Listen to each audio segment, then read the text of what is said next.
नमस्कार साथियों यदि आपकी कोई भी प्रॉपर्टी है और आप उसे कभी भविष्य में रेंट पर देना चाह रहे हैं या रेंट पर दे रखा है या लीव एंड लाइसेंस लीज पर, तो आपको ये नियम समझ लेने चाहिए।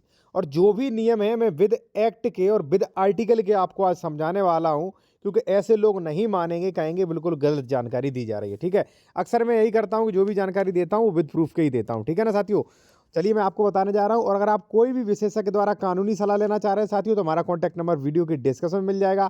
या आप लीव एंड लाइसेंस का फॉर्मेट, रेंट एग्रीमेंट का मजबूत फॉर्मेट, लीज एग्रीमेंट का फॉर्मेट चाह रहे हैं, तो कॉन्टैक्ट नंबर वीडियो के डिस्क्रिप्शन में मिल जाएगा। देखिए साथियों, अब आप जो है, आप लोग क्या करते हैं कि आप लोग रेंट एग्रीमेंट जो है वो ऐसे ही बना लेते हैं। और आपने यूट्यूब पे देखा होगा कि भैया 11 महीने का बना लें आप, ठीक है, अनरजिस्टर्ड। इसी प्रकार से लोग सेल एग्रीमेंट भी बना लेते हैं, ठीक है, कि 11 महीने से कम का बनाओ तो अनरजिस्टर्ड होता।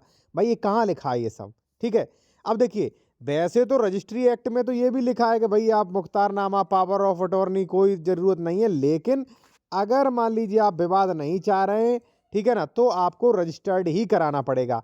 अब देखिए, मैं आपको एक्ट पढ़ा के दिखाता हूं साथियों, ठीक है, कि उसमें क्या लिखा है एक्ट में। ठीक है, और अगर आप जूनियर एडवोकेट हैं तो रजिस्ट्री ड्राफ्टिंग नियम ई कोर्स, ये कोर्स ई बुक ले सकते हैं।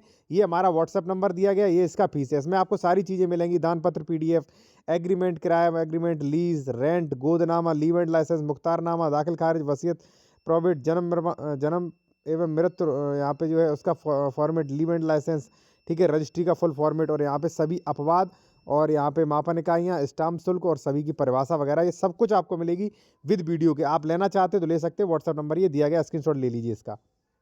देखिए, यहाँ पे क्या है साथियों, मैं आपसे कहूँगा कि यदि आप कोई भी अपना मकान दुकान दे रहे हैं तो रजिस्टर्ड करवाएं। अब आप कहोगे रजिस्टर्ड नहीं, कोई जरूरी नहीं होता, आप बेवकूफ़ बना रहे। देखिए, आप नियम, सरकार ने क्या कहा अभी हाल में, और एक नियम आने वाला है। सरकार मालिक और किराएदारों के बीच होने वाले विवादों को खत्म करने के लिए यूपी की योगी सरकार की बड़ी पहल की है। और रजिस्टर्ड एग्रीमेंट ना हो पाने के कारण, ध्यान रखना क्या कह रही सरकार, रजिस्टर्ड रेंट एग्रीमेंट ना होने के कारण विवाद होते रहते हैं। यह एग्रीमेंट महंगे होने से लोग नहीं कराते हैं और इनका स्टाम्प शुल्क फिक्स करने की तैयारी है। देखिए, प्रोविजन रजिस्टर्ड एग्रीमेंट का है, ठीक है ना, रजिस्टर्ड एग्रीमेंट ए और बी अगर मकान मालिक किराएदार हैं और इनमें करार हुआ है किराए को लेकर, तो रजिस्टर्ड होना चाहिए। ठीक है ना। अब लोग बाग उसमें नया ज्ञान देते हैं कि 11 महीने का। अब भाई आप करा सकते हो, लेकिन अगर मजबूती आप चाहते हो तो रजिस्टर्ड एग्रीमेंट आपको कराना पड़ेगा। अब लोग करते क्या है, उन्होंने नोटेरी बनवा ली, दे दिया। एक बात बताइए, आप और मेरे बीच में करार हुआ और मैं आपसे कहूँ साइन मेरा नहीं है, ये एग्रीमेंट ही मेरा नहीं है, फिर आप कैसे प्रूफ कर पाओगे? लेकिन रजिस्ट्री वाला तो सरकार के यहाँ लिखा रखा है। अब देखिए ये क्या कहता है आर्टिकल, कानून क्या कहता है, करारों का रजिस्ट्रीकरण आवश्यक नहीं होता, नहीं होता, लेकिन लग गया। अब यदि करार स्वयं किसी अचल संपत्ति में कोई हित उत्पन्न करता है और 100 रुपए से अधिक का मूल्य है, तो इस रजिस्ट्रीकृत अनिवार्य है। उत्तर प्रदेश संपत्ति अंतरण अधिनियम की धारा 54 संशोधन होने के कारण इकरारनामा व संविदा केवल रजिस्ट्रीकृत लिखित द्वारा ही की जा सकती है। देखिए, यानी कि संपत्ति की खरीद फरोख्त आप कर रहे हैं, वो एग्रीमेंट तो वो तो रजिस्टर्ड ही मान्य होगा। और मैं आपसे कहूंगा कि आप रेंट एग्रीमेंट बनवा रहे हैं साथियों, तो वो भी आप रजिस्टर्ड बनवाएं। क्योंकि देखिए, कल हमारे और आपके बीच, किराएदार और मकान मालिक के बीच विवाद होता है, ठीक है, मैं मुकर जाता हूं कि साहब ये साइन मेरे नहीं है, ठीक है, या मान लीजिए ये तो उन्होंने फर्जी कागज पे करवा लिए, ये हमारा वही नहीं है, ठीक है ना, तो आप कैसे प्रूफ कर पाओगे? प्रूफ करने में दिक्कत आएगी।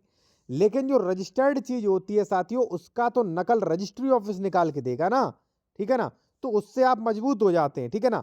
इसी प्रकार से सेल एग्रीमेंट है, सेल एग्रीमेंट इसीलिए तो मानना ही होता है, क्योंकि मान लीजिए मैंने आपने सेल एग्रीमेंट कर लिया अनरजिस्टर्ड, अब मैं उस पर मुकर रहा हूँ कि नहीं इन्होंने फर्जी ऐसे ही करवा लिए थे साइन, बाद में ये भाषा बना लिए, मुझे फंसाया जा रहा है, ठीक है। लेकिन रजिस्ट्री ऑफिस में तो बाकायदा पूरा प्रोसेस चलता है, अधिकारी बयान लेते हैं, सब कुछ वहाँ पे पारदर्शिता से होता है, तो वो जो देगा रिपोर्ट वो मान्य होगा, रजिस्ट्रीकृत चीज़ ज़्यादा मान्य होंगी, ठीक है ना। तो इसीलिए मैं कह रहा हूँ कि सारी चीज़ें सोच समझ के करिए।